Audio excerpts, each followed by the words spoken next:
Okay. Great. Thank you, John. It's really great to have you here. I've Happy to be here.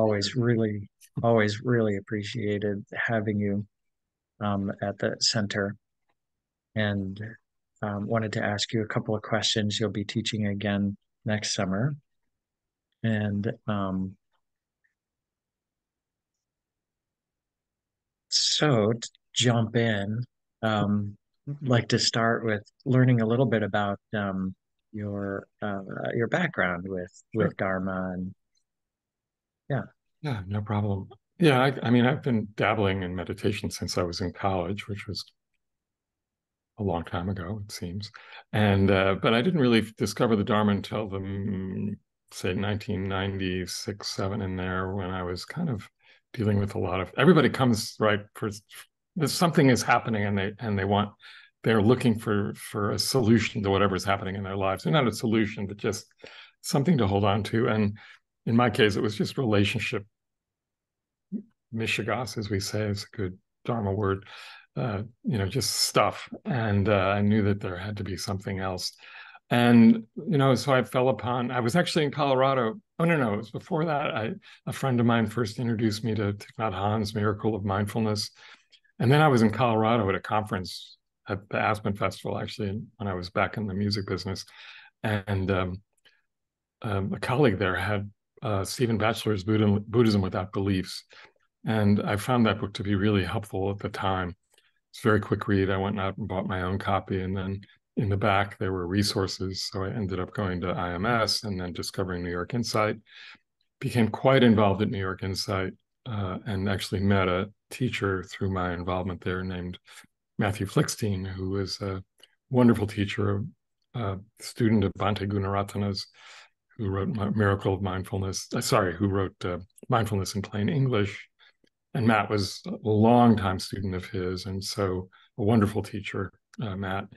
And I worked with him for 8 years. And in working with Matt, it was not only deeply rooted in the Theravada and the early teachings, but Matt had a broader view and brought in a lot of other teachings as well, which kind of opened my mind considerably. And then doing work with the Zen Contemplative, the Center for Contemplative Care, the Zen Center for Contemplative Care in New York, introduced me more to Zen practice. And then uh, I'd met Thanissaro and Kittisaro early on as well, when they first came to New York to teach, and then going on retreat with them.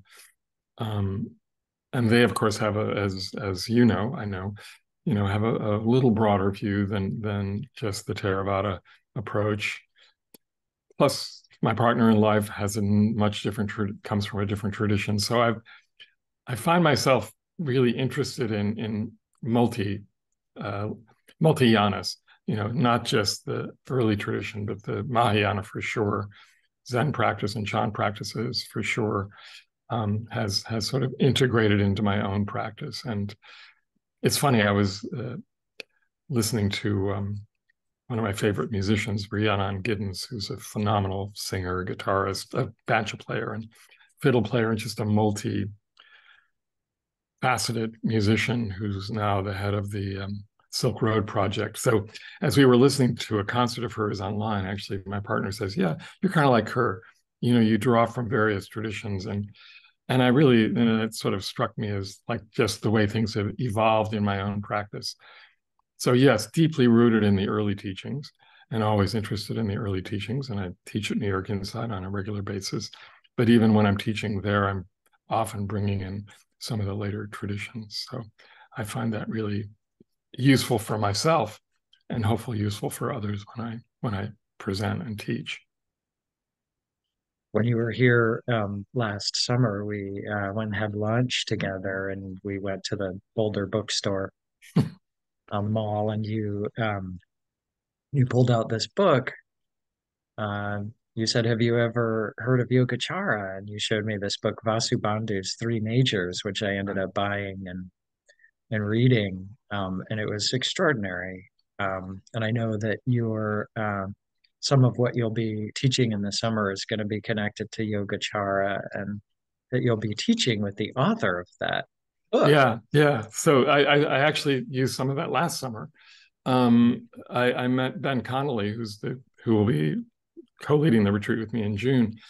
I met him about a year and a half ago. He was doing a 2-day teaching at Union Theological Seminary, which is just around the corner from where I live in New York. And we got to know each other a bit then, and I read both of his books. And then I started I reached out and said, I'd love to meet with you, on a regular basis. So I wouldn't say we met on a regular basis, but every few months we would talk. And part of it was, a mentoring relationship, but part of it was just me sort of riffing off what I'm doing and him pushing me on that. And so when I was looking for somebody to co-lead with this June, of course, I've done the last 2 retreats with Gulu Singh, who sadly wasn't available. But the upside was that I asked Ben just if he would be interested. And I knew that Ben had done, Ben is a Zen teacher in Minneapolis. He's one of the guiding teachers at the Minneapolis Zen Center.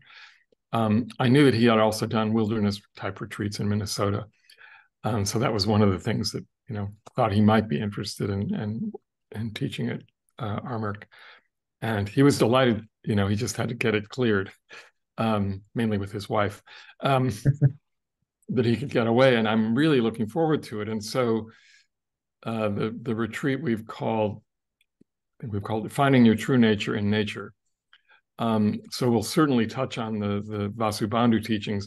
Vasubandhu is one of those pivotal teachers after the Buddha died, when there was all this, there was a lot of stuff going on, of course, and there was the Abhidhamma tradition, which he was deeply rooted in, and then the more of the Bodhisattva tradition, which was evolving, and he was right on the cusp of that.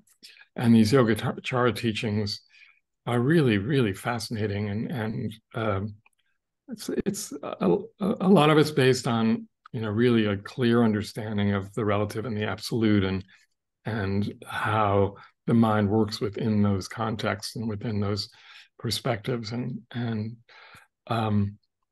it's also very much the tradition that Thich Nhat Hanh teaches in or taught in, and in fact, there's a document at Union Theological now, which is Thich Nhat Hanh's doctoral thesis, which is from Columbia, which is on that teaching, the Yogacara teaching. So it's a very important teaching in the context of traditions. And one of the things that interested Ben in teaching together with me was just this idea, we talk about diversity all the time, of course, in the Dharma world these days in particular, which is essential and important. And we're all doing our best to kind of fulfill that need of diversity and bringing more teachers from different backgrounds. And I think the diversity we also often forget about is the diversity of traditions within the Buddhist traditions. And so he was really interested in that part of it as well, since, let's face it, we're 2 older white guys, so we won't have diversity on that way, but we will have diversity when it comes to the traditions themselves. So it's going to be really fun for us, and I hope, really enlightening for the people that are coming on the retreat. Yeah, John, thank you. I I want to just offer a personal thanks because the the introduction into that philosophy, the Yogacara, the 3 natures, has really been impactful for me personally, and Yeah, that's great. I'm really excited you're teaching it up at the center. Yeah. I mean, that'll fall more in Ben's domain, but I'll chime in how, because I think what's so interesting, right? We talk of it as a philosophy, which of course it is in a way, a philosophy, but it's not the philosophy, it's how we actually integrate the philosophy into our lives, and into the way we teach, but also into the way we are. And I think that's what's so important here. And being in a place like the forests of the Echodharma Retreat Center will kind of support that in a really big way, I hope. So we'll see. That's great. Thank you so much, Great. John. Thanks. Great to be with you. Yeah.